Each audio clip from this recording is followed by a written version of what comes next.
नमस्कार, लोकात्मा न्यूज मध्ये आपले हार्दिक स्वागत। बातमी अंबड येथून। अंबड तालुक्यात वन विभागाचा भ्रष्टाचार उघड, मजुराचे काम जेसीबीने करून सरकार निधीचा उपहार। जालना। अंबड तालुक्यातील वन विभागात मोठ्या प्रमाणात भ्रष्टाचाराचा पर्दाफाश झाल्याची गंभीर तक्रार माजी समाज कल्याण सभापती बागू फुलसिंग राठोड यांनी प्रादेशिक वन मंडळ छत्रपती संभाजीनगर यांच्या लेखी निवेदनाद्वारे दिनांक 15 एप्रिल 2025 रोजी केली आहे। निवेदनानुसार अंबड तालुक्यात वन विभागाच्या माध्यमातून मंजूर करण्यात आलेली कामे जशी की सीटीसी आणि चेक डॅम मजुराकडून न करता थेट जेसीबी मशीनद्वारे करण्यात आली। हे सर्व काम मजूर दरानुसार मंजूर झाले असून प्रत्यक्षात मशीन वापर करून केले गेले आहेत। यामुळे शासनाचा निधीचा उपहार झाला असून गरजूंना रोजगार नाकारण्यात आला आहे। बोगस मजुराची नावे, निधीची लूट, तक्रारीनुसार कामे करता बोगस मजुराची नावे दाखवून त्यांच्या नावावर निधी उचलण्यात आला आहे। काही स्थानिक मजुराची कामाची मागणी केली असता अधिकाऱ्यांनी हे काम टेंडरने दिले आहे, तुम्ही करू शकत नाही अशी उडाउडीची उत्तरे दिली। मात्र प्रत्यक्षात कोणतेही ठोस मजूर सहकारी संस्थेला हे काम दिले असल्याचे पुरावे उपलब्ध नाहीत। तक्रारीत दक्षिण जालना व वन विभागाचे RFO यांच्यावर थेट आरोप करण्यात आला आहे की त्यांनी आराम मशीन चालकाकडून दरमहा 50,000 रुपये हप्त्याच्या बदल्यात झाडाची अवैध कत्तल चालू ठेवली गेली आहे। अशा प्रकारचे अंबड, घनसंगी, परतूर, मंठा तालुक्यामध्ये दरमहा सुमारे 20 ते 25 लाख रुपयाची अवैध वसुली होत असल्याचा दावाही करण्यात आला आहे। शासनाची दिशाभूल, कामाचे कृत्रिम विभाजन करून टेंडरला प्रक्रियेत बगल देणे, जेसीबीने कामे करून मजूर संस्थांच्या नावावर पैसे वर्ग करणे हे प्रकार शासनाच्या धोरणालाच फाटा देणारे आहेत। या सगळ्या प्रकरणाची चौकशी न झाल्यास कार्यालयासमोर आमरण उपोषण करण्याचा इशारा राठोड यांनी दिला आहे। आता प्रश्न निर्माण होतो की शासन यावर कारवाई करणार का? दोषीवर कठोर पावले उचलली जातील का? की पुन्हा एकदा सामान्य मजूर आणि जंगल संपत्ती लुटली जाईल? या संदर्भात लोकात्मा न्यूज चॅनलच्या प्रतिनिधींनी बागू फुलसिंग राठोड यांची संवाद साधला असता त्यावर त्यांनी दिलेली प्रतिक्रिया बघूयात काय म्हणाले। वन विभागाच्या अंतर्गत सीसीटीचे जे काम चालू आहेत आपल्या अंबड तालुक्यात, त्या संदर्भात आपल्याला काम बोलायचंय। त्याच्यात बोलण्यासारखा असा आहे सर, बोलण्यासारखा असा विषय की नियोजन विभागामार्फत अंबड तालुक्यातील जामखेड, चिचखेड, जोगेश्वरवाडी, किनगाव, पिप्परखेड ह्या गावांनी नियोजनमधून सीसीटीचे कामं मंजूर झाले व दक्षिण विभाग जालना यांच्या अंतर्गत काही मंठ्यामधले 2-4 गाव आले। आता सीसीटीचा प्रकार असा आहे सर की सीसीटी ही मजुराची आहे, मजूर काम करतात। म्हणजे सीसीटीचे काम मजुराच्या हाताने करावं का जेसीबीने करावं? मजुरांनी। मग आता कशा मार्फत झालेले काम सीसीटीचे काम? सीसीटीचे काम मजुराऐवजी जेसीबीचा वापर केला। जेसीबीचा वापर केला। जेसीबीचा वापर करण्याचा कारण की जेसीबी 10 रुपये रनिंग मीटरनी काम करतात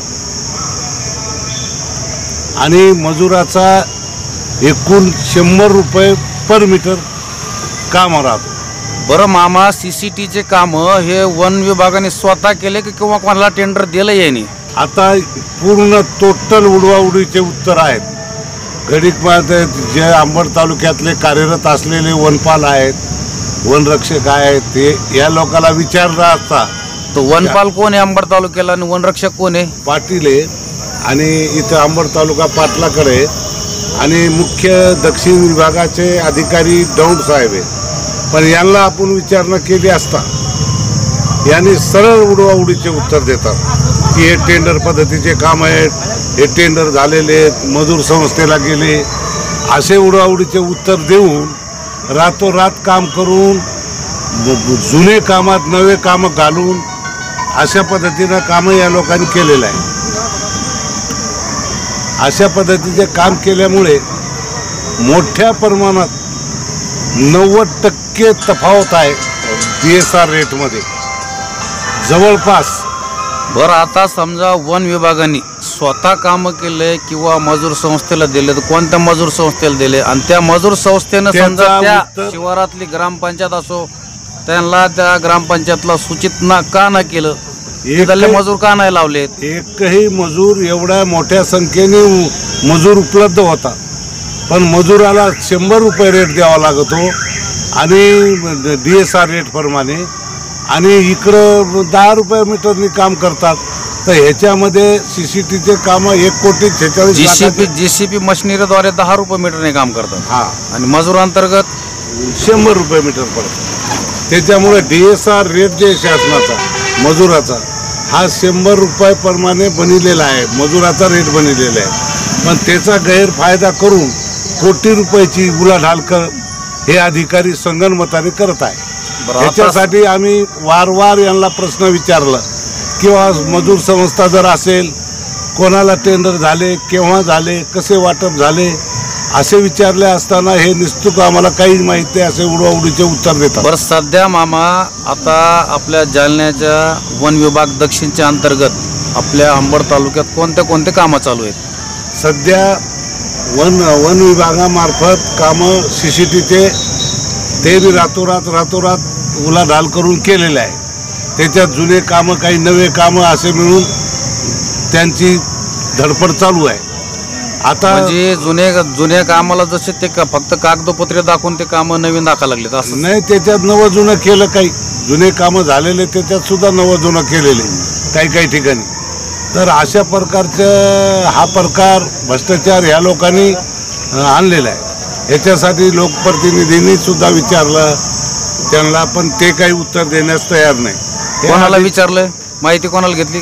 अधिकारी खासदार साहेब बोलले अधिकाऱ्याला किंवा काही मजुरांना काम द्या, हे करा.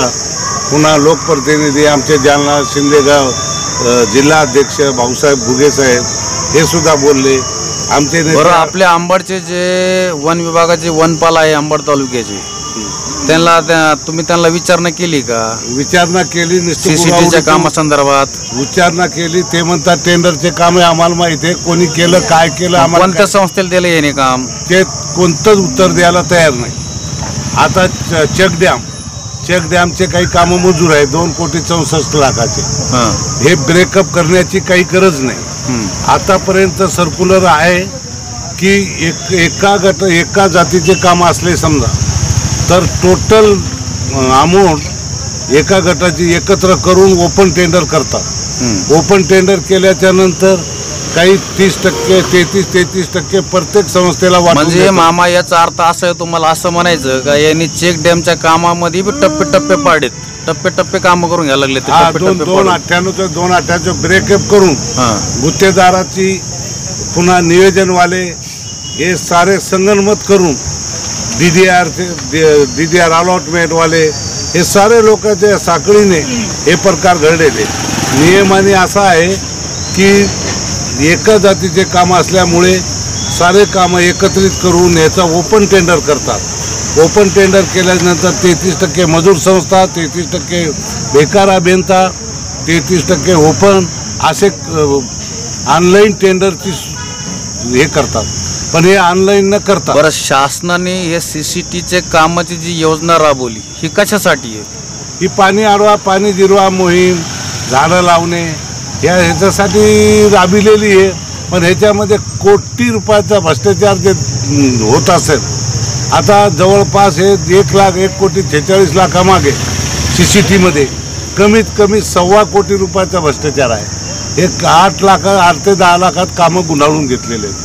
अशा प्रकारचं अधिकाऱ्यांनी मनमानी सुरू केलेली आणि कोणाला माहिती न करता रातोरात करणे, मजुरांना सांगणे, अशा प्रकारचा हे विचारणा केली असते. आपल्याकडे मजुराची संख्या आहे, आम्ही नेहमी विभागाला काम करतो. आता अंबड तालुक्यात CCTचे काम कोणत्या सर्कलला गावात झालेले आहे? जामखेड सर्कलमध्ये खूप झाले. जामखेड सर्कलमध्ये काम झाले, जोगेश्वरवाडी झाली. बरं, एखाद्या संस्थेने आता जी बी कोणी संस्था असेल त्यांनी टेंडर घेतलं तर त्यांनी त्या ग्रामपंचायतला माहिती किंवा सूचना वगैरे काही दिली नाही का मजुरासाठी? ग्रामपंचायतला माहिती नाही, कोणाला माहीत नाही. आणि संस्थेचा कारभार असा आहे साहेब, जो संस्था चालक आहे त्याच्यातले संचालक मंडळ आहे, हा मजूर म्हणून काम करतात. हा मजूर तिथं उपलब्ध आहे का, हा सुद्धा आम्ही विचारणा केली असती तर ते बोलण्यास कोणी टाळाटाळ करीत आहे. अशा पद्धतीचा जो राजकारण सुरू केलेला आहे वरिष्ठ दक्षिण विभागाचे अधिकारी आणि खाली तालुका पातळीवरले, तर हे विभागाचे दक्षिण अधिकारी कोण आहेत? दौंड साहेब म्हणून आहे. आणि त्या आम्ही याबद्दल मुख्य वनरक्षक आपले परदेशिक साहेब मॅडम माने मॅडम. आणि मला एक प्रश्न असा विचारायचा मामा, की आता जामखेड सर्कल झालंय तुमचं एक वडीगुद्री सर्कल झालंय, कोई सिरसगाव सर्कल झालंय, तिथं खुलेआम अवैध वृक्ष तोडी चालू आहे. तर ते तोडीचा विषय असा आहे साहेब, पत्रकार बंधूंना अशी विनंती आहे की तोडीचा विषय असा आहे की प्रत्येक RR मशीनकडून 50,000 रुपये प्रत्येकी हप्ता आहे. जवळजवळ आपल्या दक्षिण विभागाच्या अंतर्गत कमीत कमी 50 ते 60 मिल येतात. हे आपल्या लाकड हे येतात स्वामी. हा, तर हे पूर्ण हप्ता असल्यामुळे 25 लाख रुपये सहज यांचा हप्ता चालू आहे. त्याच्यामुळे लाखो रुपयाचे लाकडं सुद्धा इकडं पडले. एवढा भ्रष्टाचारी अधिकारी आहे की धाराशिवमध्ये यांनी मोठ्या प्रमाणात गोंधळ करून आलेला माणूस आहे. इथं कोणाला मोजण्यास तयार नाही, त्याला विचारण्यास गेल्यास बोलण्यास तयार नाही. बोलायला गेलं तर त्याला व्हॉट्सॲपवर त्याला हे करावं लागतो, त्याच्यावर ते उत्तर देतो. म्हणजे अशा पद्धतीचा वापर जालना जिल्ह्यामध्ये ह्या अधिकारी मनमानी RFO हे सब DFO एकच समाजाचे असल्यामुळे हे लोक एकमेकाला कोणी विचारण्यास तयार नाही. ह्याच्यासाठी आम्ही मॅडम औरंगाबाद परदेशिक अध्यक्ष मॅडम यांची भेट घेतली. मॅडमला सुद्धा ही हकीकत सांगितली. नागपूर विभागाला सुद्धा पत्र पाठवलं आहे आणि त्यांच्या ऑफिसला आम्ही तक्रारीसुद्धा नोंदविल्यात. पण कुठल्याही प्रकारची कारवाई, पत्रकारवर काही पेपरला सुद्धा बातम्या आल्या या संदर्भात, पण या अधिकाऱ्याला कोणत्याही प्रकारची जाग नाही. हे फक्त मॅनेजमेंटच्या ह्याच्यामध्ये चालू आहे. यांची धावपळ सध्या आता पैसे कसे काढावा, कोणाच्या नावावर काढावा, मजुराचे नाव कुठले टाकावा. आता मामा येणे JCB आता मजूर न लावता येणे JCBच्या सहाय्याने CCTVचे काम केले तर आता बिल मजुराच्या संस्थेच्या मजुराच्या नावावर काढतील. अर्थात JCBचे जर काढायचे असेल, JCB जर काढायचं त्याचे दर कमी आहे. त्याचे दर हे 8,98,000 9 लाख असे कामाचे अंदाजपत्रक मंजूर झालेले आहेत. हे मजुराचे. आणि JCBचे जर रेट लावले तर हे 3-3.5 लाखाच्या वर जात नाही. म्हणजे इतका तफावत आहे. त्याच्यामुळे मजुराचे दर वापरून हे लाखो रुपयाचा गोंधळ जे करतात तर हे करतात. तर इथल्या मनमानी अधिकाऱ्यामुळे आम्ही वारंवार यांना पत्रव्यवहारसुद्धा केले की याची चौकशी व्हावा म्हणून, पण कुठल्याही अधिकाऱ्यांनी उजूक काही जागृतपणा केलेला नाही. ह्यासाठी आता आमचे लोकप्रतिनिधी खासदार साहेब, आमचे अर्जुन भाऊ माझे नेते, अर्जुन भाऊ अंदाज समितीचे अध्यक्ष आहेत. उद्या त्यांच्या काना पत्रव्यवहार त्यांना आम्ही अर्ज वगैरे देणार आहे आणि त्यांना माहिती पूर्ण सांगणार आहे. सध्या ते थोडा बिझी होते मग अधिवेशनच्या काळामध्ये, त्याच्यामुळे आमचं बोलणं झालं नाही. आपलं नाव सांगा पूर्ण. काय माझं नाव बागू फुलसिंग राठोड, माजी सभापती समाज कल्याण राठोड, जालना जिल्हा.